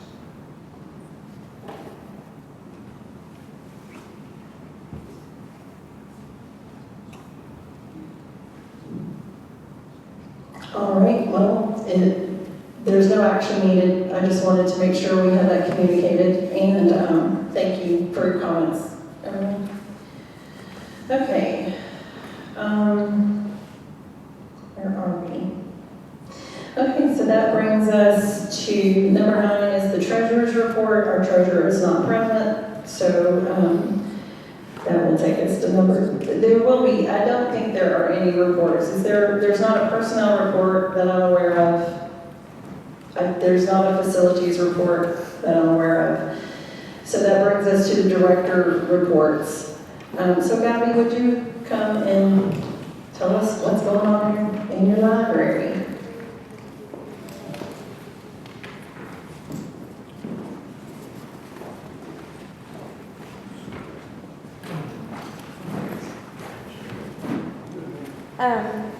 So y'all got all of our stats and everything in the report that you've got, and our numbers are incredible compared to just last year. But I did want to mention a few big events that we've had and that are coming up. And I know that somebody had mentioned earlier about that we can help with the resources, and I did want to just do a shout. We've got boxes for Second Harvest Food Bank and Toys for Tots in the library. If you feel so inclined to give, we are collecting for them.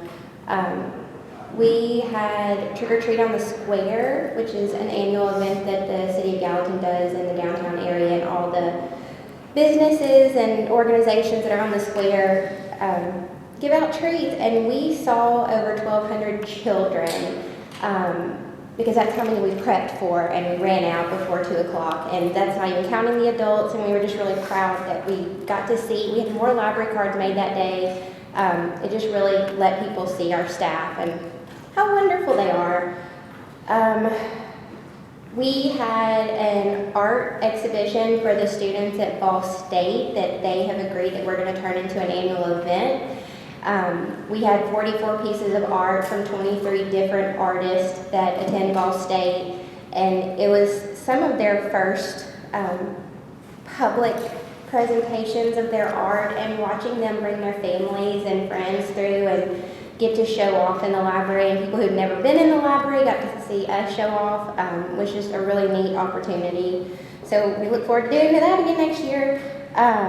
We also, I wanted to send out an invitation so it's on record and everybody on earth knows about it, but our annual Christmas open house is December 11th, and everybody is invited. We will have treats and crafts and Santa Claus and games, and we like to bring in lots of organizations from the community to share their information. And that's about all I got. Thank you so much. Thank you. Thanks. What time is that going to be on the 5 to 7. 5 to 7. All right, next is Emily with Hendersonville. And while you come up, I'm so glad that Gabby mentioned this. I was going to ask you guys, in lieu of the question, tell us what is going on at your, like how you, like food items and other donated items. That would be really awesome. All right. So a lot happened in the month of October. My first day was actually November the 1st, so I'm reporting on what the great staff accomplished. So during the month in October, we had 24 programs that spanned all age groups. We had 1,047 attendees, 331 new library card applications submitted, 25 events hosted at our facility by outside third-party organizations, and among those we had 325 attendees, and we had 2 passive programs with 3,073 participants. So I would say some of the highlights that they reported. Our teen department, they had a teen alien lab party. It was on a Thursday night, and there were 32 attendees, which is pretty good for teenagers on a school night. And then we had Halloween dress-up week for all of the patrons and staff during the week of Halloween, so that was really exciting. Our blessing box is huge at the Hendersonville Library, and we've actually had several patrons. They are donating extra bookcases and shelves because we have so much to put out and offer to our community. So we're really excited about that. We have some upcoming events. We have Santa coming to visit as well on December the 20th. And we're also doing something new this year that's going to be kind of fun. It's called the Great Tree Glow Up. And so organizations or just individual patrons or families can adopt a Christmas tree and decorate it. There's an application process that they fill out where they name their tree and are encouraged to be creative. So each tree is going to have a theme. So for instance, our master gardeners turned in their application today. They're doing a nature tree with painted birdhouses. So it's really neat, but we do have rules. So, we're staying away from, any controversial topics, of course, but we're really excited about celebrating the holidays together as a community. Thank you. What was the date for your, what's Santa date? December the 20th. 20th. Okay, thank you. Okay. And so the next is Westmoreland, Angie.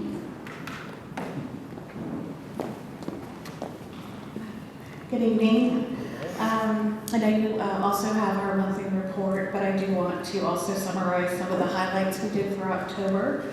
As you know, we are a very, very small library. Nothing compared to the numbers that Emily just shared. But we had 1,200 patrons visit us in October. And during October, we held 31 different programs. So on average, we have about 1 to 2 events a day. We also have a food pantry that's getting a lot of attention. We are starting to work with our own Westmoreland World newspaper to get things out and marketed. It's been a lot of fun getting to know everyone at the library. We are a staff of 6, and everyone just works really, really hard. We're also working with the Friends of the Library. I had the opportunity to meet with them for about 3 hours one evening. They are very, very happy with the team and have a lot of nice plans for us in the future. So I'm trying to get my act together on getting those events down. I also invited you all to a December 3rd retirement farewell for Phyllis. So I hope you all can make it.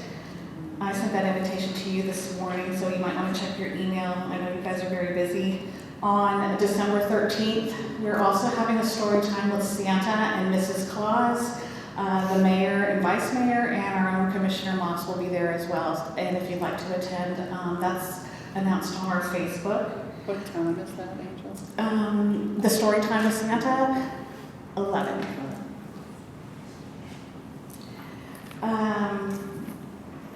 Also going forward, we are starting to expand our teen and adult programs. We are very heavy on the children's programs, but we are starting to work on the young adult, bringing in some ACT prep courses that my daughter demanded personally, and just a few other teen events that I'm working with Kimberly on. She's our children's librarian. So it's been a lot of fun the last 3 weeks. Met a lot of people. Tomorrow night I've been invited to the Chamber of Commerce dinner, so I'll be able to network with them as well and partner with them to bring in some small business programs at our library. So I'm really excited about that. Great, thank you. You're welcome. All right, next is Amy Corbett with Millersville.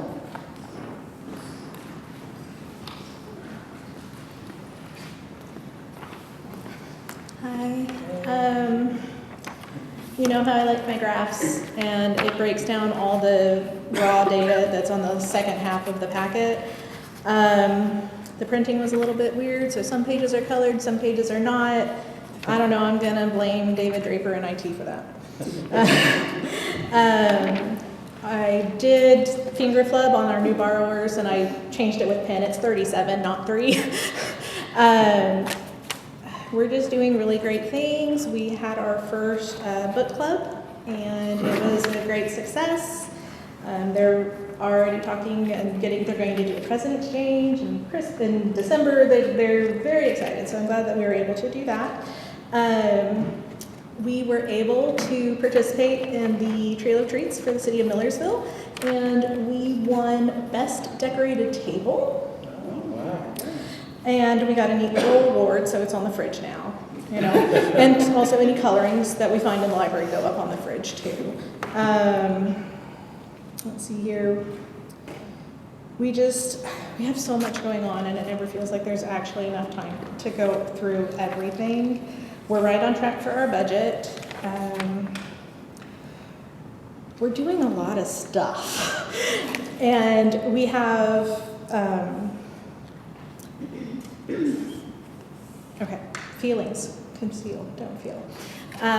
We were open yesterday. I know it was Veterans Day, but I made the decision a year ago for the calendar to be open.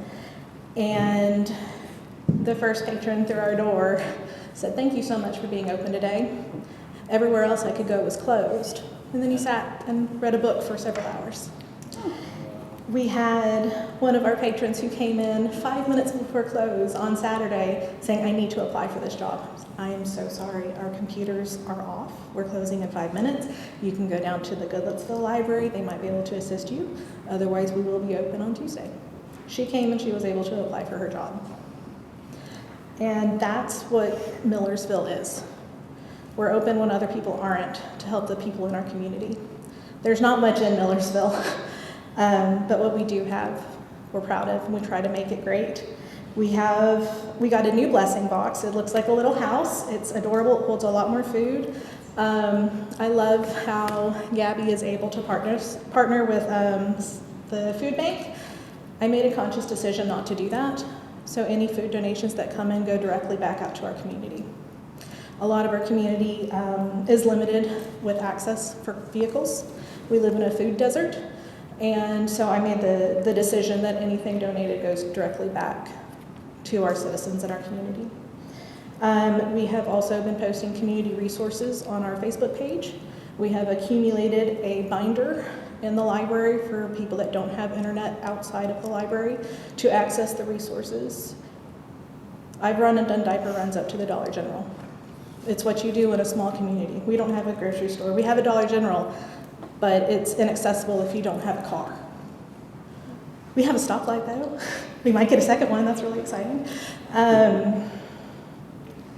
I know this has been a long meeting. I had just a question that I was hoping to get some clarification on. If there are items that I would like to see on the agenda, like the Food for Fines email I had sent out, what's the best way to make sure those items get on the agenda to be addressed? Because that would be amazing right now. And so just going forward, just let us know how, if there are agenda items we'd like, what's the best way to, if there's like a time limit that we need to get it into, or how you want it to be done, that would be really helpful, because we are all trying to make sure we follow all of the rules. And as I'm going through a lot of the stuff, these things aren't written down, and it's really hard to reference anything if it's not written down. You have to go back and listen to meetings and hope you guess the right one. So if you could just let us know how to do that, that would be excellent. Also, something else. I would like the board to take it under advisement to have board meetings on days that all the libraries are open. Per the bylaws, we're required to go to all board meetings and all special call meetings. And it is very difficult to go on your day off to a meeting. And so I would like the board to keep that in mind going forward. I know that y'all just did the calendar, also, we will be closed the 26th for staff training. We are working on team building and teleliteracy. So Caitlin is going to come and give us a 90-minute presentation so that we can meet a need that we didn't have before, but we have now. Sorry, lots of feelings, trying to be calm, cool, and collected. Thank you so much. If you have any questions, I'm available. Point of information from the budget committee at the county. I believe we had spoken in the past that the finance director would not do food for fines, but I cannot remember why. But there is another commissioner here in the audience who might would talk to you about that, because she has a memory like an elephant. Thank you.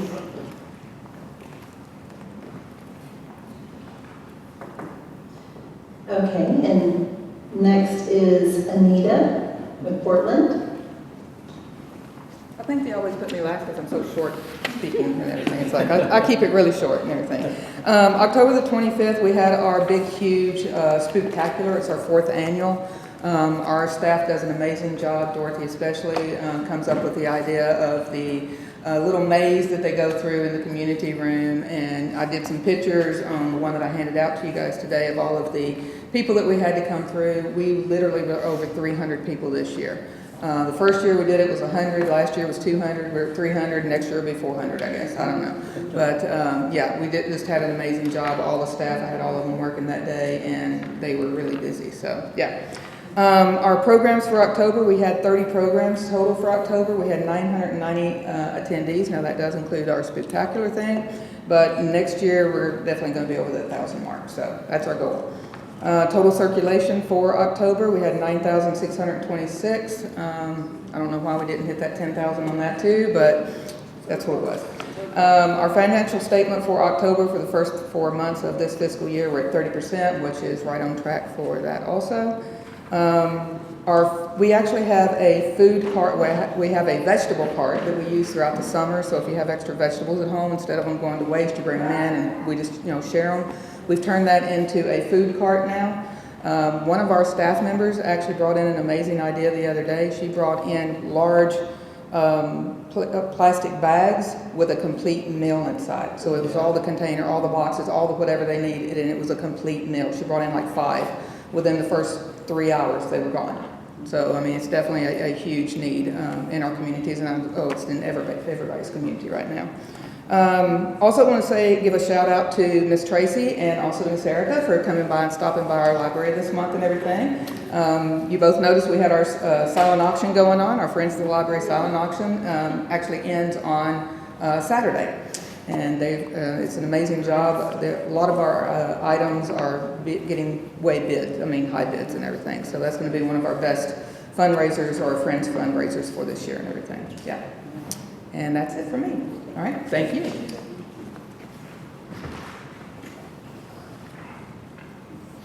Okay, and then Red River Regional.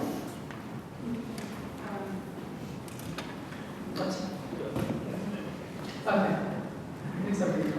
Okay, so sent the report to you this morning or this afternoon, midday. So you probably haven't been able to read it yet, but it's in your email. We did attach the status report for each of the libraries in your report this time. That is the report based on what the library directors filled in July. So it's been a while, but I'll check in with them again to make sure that they're all good with their responses. But just in general, I think these are really interesting documents to read through. You're able to compare the libraries with other levels and also see how it is statewide with results for the different standards. Of course, the standards are mandatory, and we could repeat that, but we definitely encourage you guys to work hard to meet as many as you can. So I would encourage you guys to look through that and maybe put that on your agenda for your January meeting to discuss more detail, maybe some low-hanging fruits and goals you can set for next year. Talk to your directors about it. They know more about this than I do, what they're doing about, and I'm sure they have some ideas about what can be met next year too. I did also have something about the library director manual in my report, and I think I told you that I've attached the document for that. I don't think I did attach the document for that, so I will send that to you. But what that is really just kind of like a template report or a manual for the directors to fill in, so that if there is an extended leave or if you all of a sudden you're without the library director, you have something to go back to. And I'd actually talked to Phyllis about that, and she said that sounds like a really good idea. That would have been nice to have. So I promised to send that to her, but then obviously we have a new director, so that's a little late now. But I think that's a good practice for all libraries to have, and it's not just Sumner, it's all libraries in the region that we recommend that for. So I'll send that out. And then I also included something about the trustee workshop. I know that, I think I added that in the report last time too, so this is just kind of a repetition, but I appreciate you guys who were at the trustee workshop this time.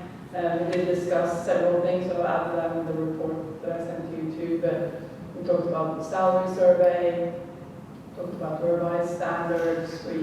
There is a document that is called support ranking, where you can see how Sumner is supporting the libraries compared to other counties around the state. We also had a session on creating an annual report, so the library can kind of go through the statistics, show pictures, and that kind of stuff, and that might be fun for the community to look at as well. So that is all in the email that I sent you this morning. So and I think Caitlin is going to take it away. Okay. We do want to say congrats to Phyllis Stafford on a well-deserved retirement. We loved working with her. A funny story that I told Cecilia the other day, I emailed Phyllis when she she wrote back, I would gladly send that to you if I knew what it was. And I was like, yeah, totally, that's fair. So that just speaks to Phyllis's sense of humor, and she's such a go-getter. So we're gonna miss working with her at our office. We are gonna be closed. Our office will be closed November 27th and 28th, Thanksgiving. And then I'm sure many of you have heard about the 250th anniversary of the United States next year. So we have a program called TN 250. And by we, I mean Tennessee as a whole, not the state library and archives, but there are grant opportunities to participate for public libraries. So if you'd like more information on that, we can give that to you.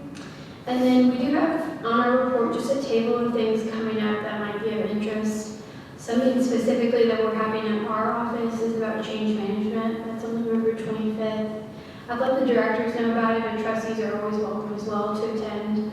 But that's just about how to adapt to change and view it as not as just negative, but as also a positive opportunity.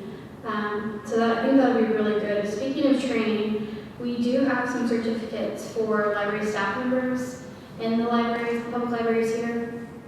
These staff members have completed a program called the Core Competencies, and they get 10 hours of continuing education credit from the State Library and Archives. And this is a program that provides staff members that maybe are brand new to libraries or have never worked in a library before foundational skills to learn about what they need to know working in a library, because it is such a unique institution. So I did want to say the names of those staff members that have completed it, because I think that's important to recognize them, because it is a lot of work. And if Angie, Emily, and Amy can see me, I can give you their certificates.